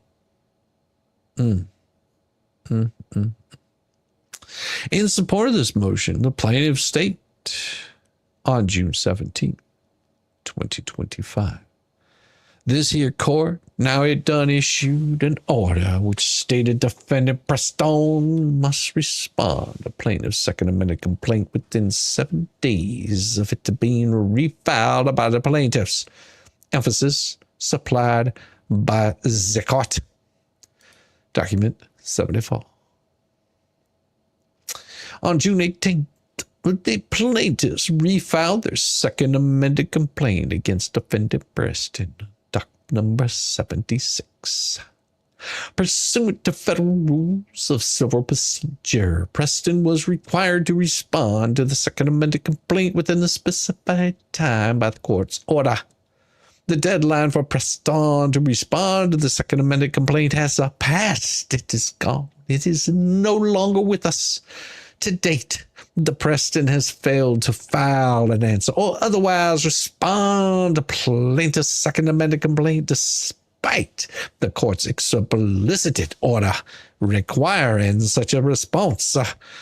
The court noted on the order, defendant Preston respond to the amended complaint. Doc 35 was previously due on June 18th. See Doc 64, defendant's lead response to the amended complaint. Doc 35 was previously due on June 24, 2025. See Doc 57.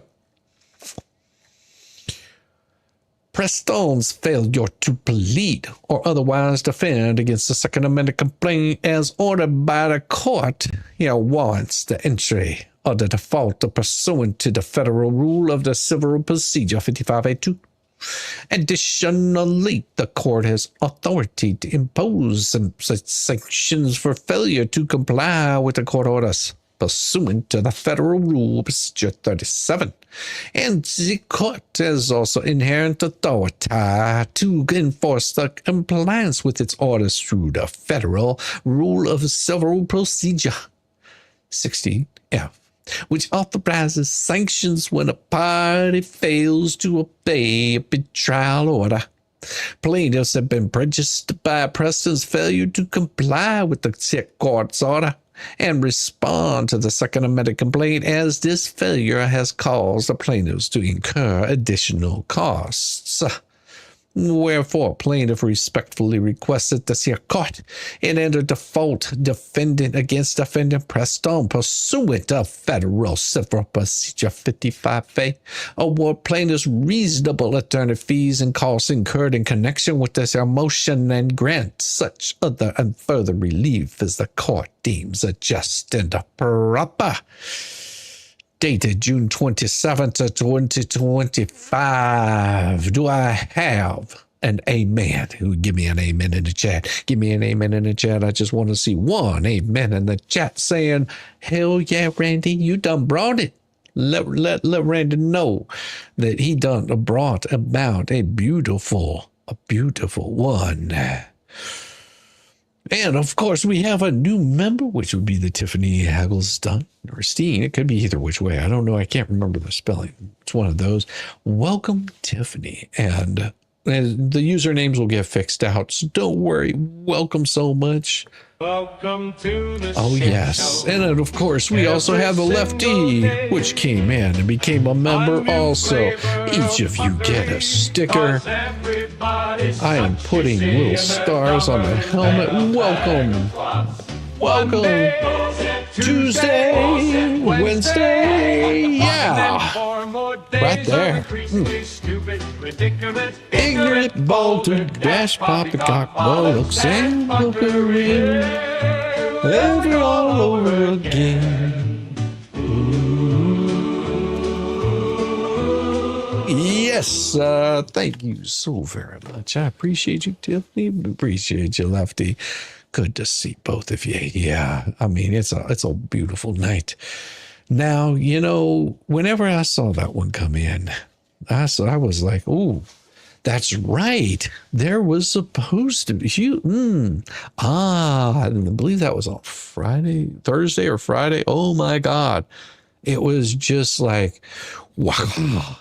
I mean, it came in and it slapped. It was like, no, stars on a helmet. Sounds like some Dallas Cowboy shite. No, it's better than that. Have you ever not gotten just think about all those stars that your teacher gave you. They just put a little star up there on your little picture. You know, they say, oh, look, little Lefty. He's doing so well. He's doing his little eggplant wiggle. Let's put it up there. See? Careful, Shizzy. Preaching is using a fake accent and proves that a person is low life. Oh, well, what can I say? What can I say? I'm a preacher when it comes down to it. Oh, maybe not. Look at this. Maybe not really wants to get the shit show song. Oh, I got you. Maybe not. Well, we give you that.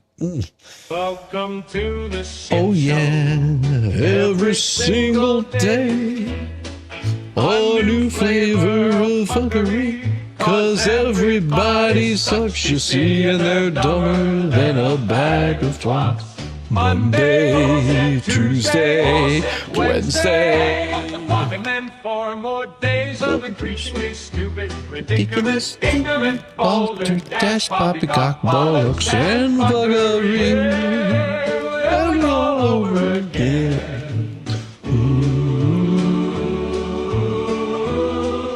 Thank you so much, Maybe Not. Make sure you show a little bit of love to Maybe Not for sending out those gifted memberships. And congratulations, everyone. Nice of you. Nice of you. Yes. And you'll see your name turned I believe you have to be a sub to get those. So if you're just in here hanging out in chat, that's fine. It is subscribers only. So I'm pretty sure every single one of you is a subscriber. Now, there's a big difference between being a subscriber and a member. So a member, which now you have to remember this, my memberships, the lowest level, the very lowest level costs less than a cup of Starbucks coffee. It's pretty awesome. Hey, Papa Nut, 15 months of laughter and fun. Wendy Bonham, oh, well. Welcome to the shit show. And I get you a star for that one. Yes, it has been 15 months of pure nuts. And I thank you so much. And I will say that the best part about all of this is my subscribers. It's less than a cup of coffee. Weird, huh? $1.99. You can become a sub. The only thing that there is that's the highest one, which is like if you're just insane, you're really that desperate for something to watch, then you can spend, what is it, the $500 to become like the top tier member. I have told everybody I don't suggest doing that unless you are just really obsessed. If you're really obsessed and you want to spend that kind of money, that's fine by me. But I will say that the lowest membership gets the same privileges as the highest memberships. And the reason that I set it up like that is because I wanted everybody to have an opportunity as a member to come in, enjoy all of the content that I put out. I haven't done anything for anybody much higher than those. It's there because it shows that you appreciate it a little bit more than, and you want to, instead of having to, do a super chat, you can just go to the higher tier. That's why I sort of set it up like that. I don't know if it was a good idea or a bad idea. Someone told me I needed to raise my membership prices up or something like that. I was like, I like my members. I like that it's a low amount and people can afford it and have a good time. They said, well, I don't know. And the best part about getting this $1.09 less than a cup of used Starbucks coffee. Exactly. The cool part about it is if you are a member, you get to see, whenever I release a new song, you get to see that song before, or a new video. You get to see that video before anybody else. And a perfect example, and this I'm going to do before we get into the whole beauty of the YouTube stuff. Everybody, if you've seen it, which if you're a member of this channel, I am positive that you've already seen it. But I did release the whole new song. The whole new song is out there. It's out there for you to watch. And I'm going to show it to you right now. So you guys get a chance to see the whole video. And if you haven't, you can go watch it yourself and you can laugh, you can enjoy, and have an absolute good time with it. It's there. Yeah, look at that. So here we go. Check it out. Enjoy, and I'll stop my cam and let you guys watch it without me. Here we go. Here we go. Oh, yeah. You could have lived quiet, but you, just jumped in face first. And now, I live rent-free in your head. She called me Shizzy Daddy, like I'm duty-bound. Like my silence was a leash that kept her around. Filed her fantasies right next to real law. Trying to bait attention with a padded bra. You added yourself, girl, no one asked. Slid in the lawsuits, just kicked her ass. Wasn't even named, but you just had to scream. Me too, daddy, don't forget my name. Whole court said who when you showed up wet. Self-tagged in drama you ain't never met. You ain't a witness, you a wet submission. Stapled to the docket like a desperate affliction. Shizzy Daddy, don't ignore me, file me in, make me the story. But Daddy don't call the desperate crew, he lets them rot, drops the shoe. You crave relevance like a fiend needs fix. Slapping lawsuits on your kings for clicks. Every doc you file's a love note soaked. Look at me, daddy, in shameful strokes. You ain't a plaintiff, you a groupie in drag. Who files the flirt and leads to brag? Your name ain't raised, it's widgeted in margins. Screaming for a spotlight through forged bargains. Desperate move, you legal leech. Trying to ride my name like a soul to reach. But I don't see you, I'm past the noise. You just a footnote, wanna be the story. You need attention so bad, you forged yourself into the story. But all you did was prove how irrelevant you really are. Shizzy Daddy, choke my shame, write me in, give me fame. But Daddy don't call the extras near, he skips the ones who volunteer. You never belong, you stuck in the scene, clinging to filings like a drama queen. You don't want justice, you want the leash, gasping for orders like a courtroom feast. Your man, a ghost with a cam in hand, watching his wife beg another man. And me, I forgot you twice this week while you scream my name through legal speak. You the thirstiest thought in a fake complaint, moan in for a judge to grant restraint. But you don't get served, you get laughed, dismissed, no motion, no hearing, just scratched off the list.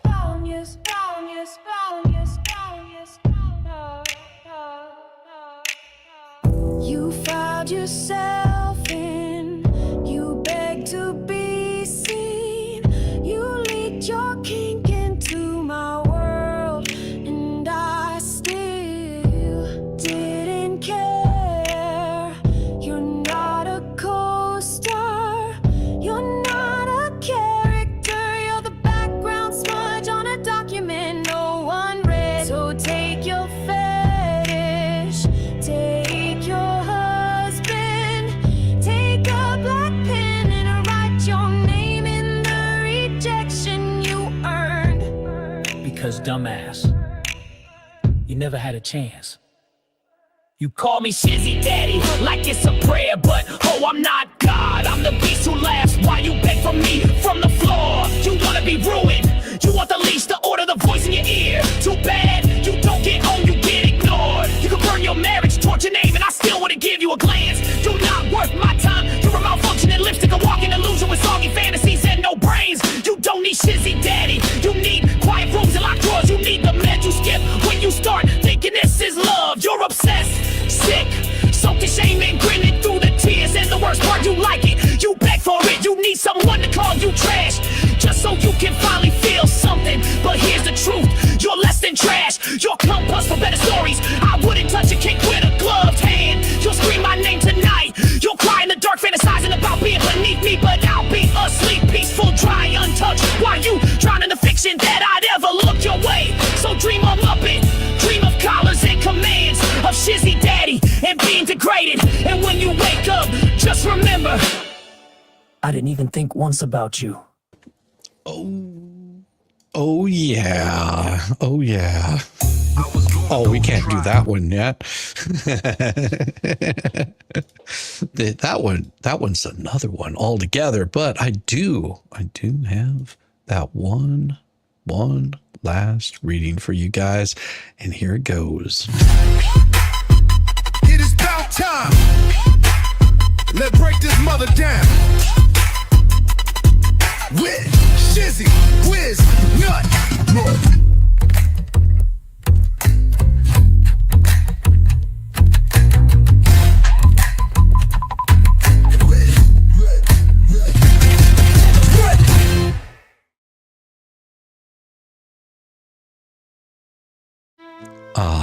An open letter to the one who didn't respond, didn't comply, and still thinks she is the main character. Subtitle: she was totally going to file right after she finished checking Craigslist for counsel.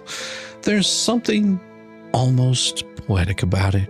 She had 7 days. 7. That's one for each alleged personality she's displayed across live streams. And yet not a single filing made it to the docket. Not an answer, not a motion, not even a doodle in the margins. And at this point, watching her ignore court orders is like watching a toddler eat spaghetti with no fork. It's messy, it's slow, and everyone in the room is just trying to figure out how much longer we have to pretend that this is normal. And what did she do?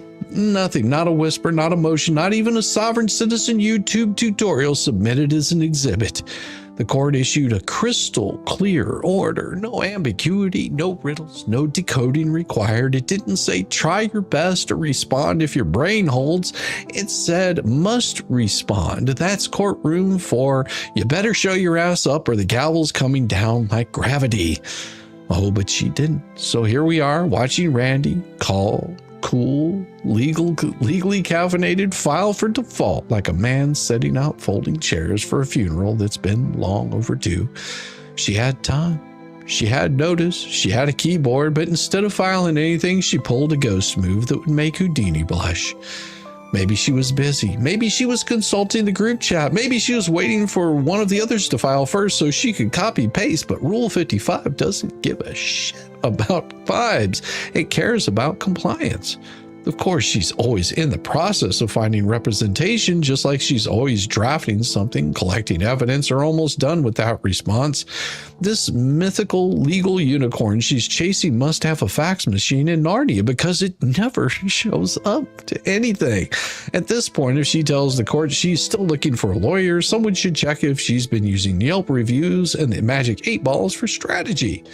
The Second Amendment complaint dropped on June 18th. Oh, that deadline, simple math, 7 days, and yet by June 17th, not a peep. Not even an attempt at a procedural prayer. So Randy pulled the trigger, filed a clean 5-page motion that walked through every step she ignored. No fireworks, no foot stomping, just cold, hard facts and warm ink, and somewhere between paragraph 3 and 6, you can almost hear the court whispering. Again? Really? She can't say she wasn't told. The court reminded her explicitly. She can't claim confusion, not when the same rules apply to every other defendant. She can't definitely blame harassment, bias, or the moon phase this time. Oh no, she just didn't comply. She didn't answer. Now she's about to face the legal version of being locked out of the house with sprinklers on. It says, you had your chance. It says we are not playing pretend lawyer anymore. It says when the judge tells your ass to show up, you show up. You don't light a sage stick and wait for a sign. You file a damn response.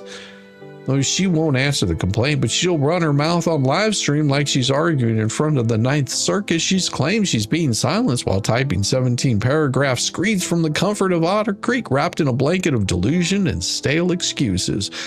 Sweetheart, this isn't activism, it's avoidance wrapped in cosplay, and now that the grown-ups have refiled the complaint and tagged her in bold, all she has to do is show her happy ass up. Well, she didn't, so here we are. So what's next? Motion to vacate, another rant about being targeted, maybe a vague reference to working on something, while the rest of your co-defendants pray your mess doesn't splash on them out of the blue bucket. Please. We've seen this play before. The curtain's up, and this time the judge, I don't think he's going to be laughing. Judge could grant default. Well, the judge could, sanctions could follow. Those costs are starting to pile up more than the garbage on your property. And the rest of the ANTI-WTH squad, well, they're watching her flop from the sidelines, quietly wondering who's next while secretly praying that it's not them. Because when the circus breaks down, nobody wants to be the one still holding the popcorn. With all of the love a short bus YouTuber can legally muster. There's not a whole lot. Shizzy Wiznut, helmet polished, Velcro shoed, sipping court-ordered tea from your front row seat to your procedural unraveling, and always, as always, your mother... It is about time. Let's break this mother down. With Shizzy Wiznut.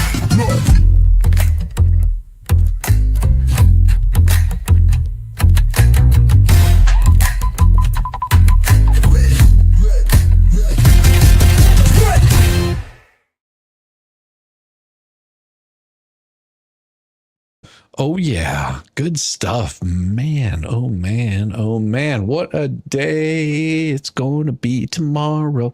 It's going to be a beautiful day. You know, it was actually a lovely evening this evening.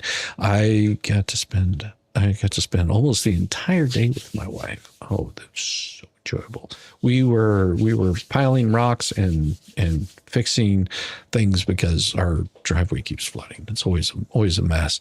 And so it was really hot today, like really, really hot. I was covered in sweat, goop, and mess, and dust and sawdust. And then, of course, it rained, and it cooled down outside to probably a nice, comfortable 90 degrees. No, actually, it was pretty nice. It was really good to get that nice, cool evening. Took a nice warm shower, even shaved a little bit. You know, it's a glorious way to spend a Sunday. I hope that you all had a wonderful Sunday today. I really do. I hope that you're enjoying your time away from all the craziness and all the bullshit, because Monday it starts all fresh all over again. There will be a whole new round of pleadings and filings, but tomorrow morning, which I want you to, if you can, we will be continuing on with more of the Laura Owens debacle. That will be tomorrow morning. Just wait for it. You'll see it come popping up. So if you're interested in seeing some of the shenanigans going on with Laura Owens, we'll tune in tomorrow morning. This past week has been so crazy, and because I was up late one night chatting with a couple of people. Shame on them. No, shame on me. I ended up not being able to do Wednesday. And of course, I did do Friday with Mo over on her channel. So this Friday will be over here in the morning. So my morning schedule has been alternated and changed up, where it's Monday, Wednesday, Friday. Mondays are here. Wednesdays are here. Fridays are over with Mo in the deep end, or she comes over here. One of the two. It's either one of those two places. So if you haven't subbed up to her, sub up to her. She's an absolute sweetheart. And lovely at that too. And lovely person and lovely personality. Enjoy spending time with her. So my Fridays are always very special with Mo. And hopefully, if everything works out right and everything goes smooth and we don't have too much craziness next Sunday, my hope is that we can do like a nice Sunday Spice, which will be so glorious, because I'm missing doing those. Now, Sunday Spice usually happens about the same time that Jeremy goes on, which I don't worry about it, because we're not streaming about the same thing. He's talking about whatever's going on in his life, and I'm usually doing a Sunday Spice. I didn't have a whole lot of time because this week's been crazy with all the pleadings and the filings, and I wanted to get all of those caught up so I could start fresh on Monday. So everybody, come by Monday for a nice fresh Laura Owens. We're going over some of the old stuff, and we'll pull that in, and we're going to have a good time with it. And mainly just watch a video. Sunday Spice is coming back. I hope so, Volstorm. I really do. I wanted to do it tonight, but this week has been so crazy. I haven't had time. I really want to do it. And this Friday is the 4th of July. Yes. So we're going to have a hell of a celebration. You might end up seeing a cook-off competition. We'll just have to see how that works out. Now, no guarantees on it, because, you know, if it's pouring down rain, it's going to be pretty hard for me to do any sort of cook-off. But if it's not, the smoker will be fired up. It'll be a glorious time, and we're going to be doing a competition to see whose turns out the best. You just have to wait and see how that all works out. We'll have to wait and see how that all works out. Everybody, I want you to have a wonderful evening, and hopefully I see you guys Monday morning, bright and early, 7-ish, something like that. I've got to get it set up tonight. It'll be good. I hope that you can join me for it. If you can't, it's fine. There's always the rewatch. It should be just as entertaining. And in the meantime, thank you so much for being here, and thank you for enjoying another crazy night. And hopefully I see you guys again very, very soon. And if nothing else, I'm positive there will be something going on Monday, because watching the ecosystem lose their mind is definitely entertainment for those that like popcorn. Let's put it that way. Everybody have a wonderful night, and I will see you again very soon. Peace, y'all.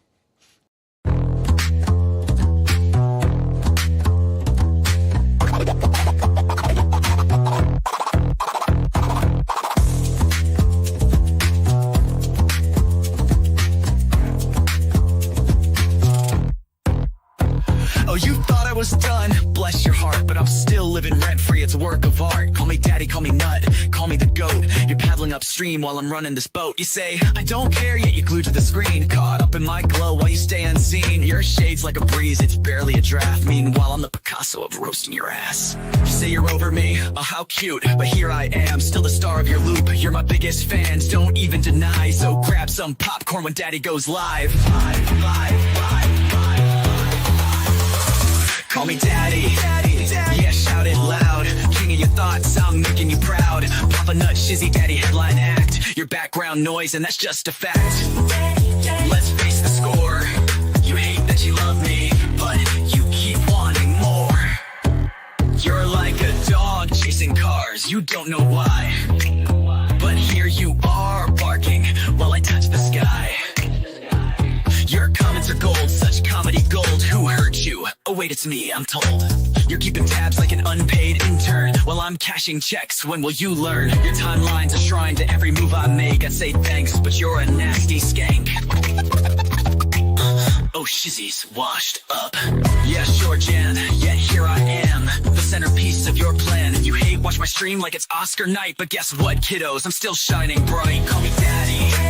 Send in your bread, I'm still rent-free in your effing head. Papa Nut, Shizzy Daddy on your brain. I'm your mental landlord, you can't complain.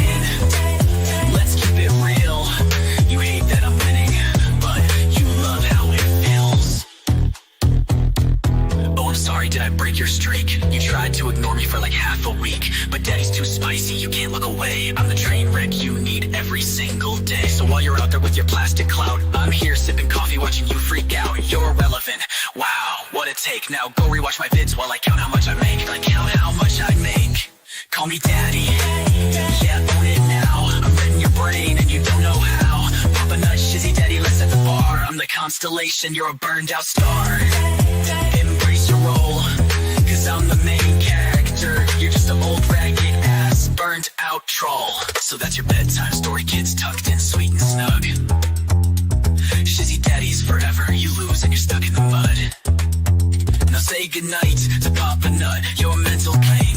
Oh wait, you will see me tomorrow's agenda will see me tomorrow. Same obsession, same effing thing. Go enjoy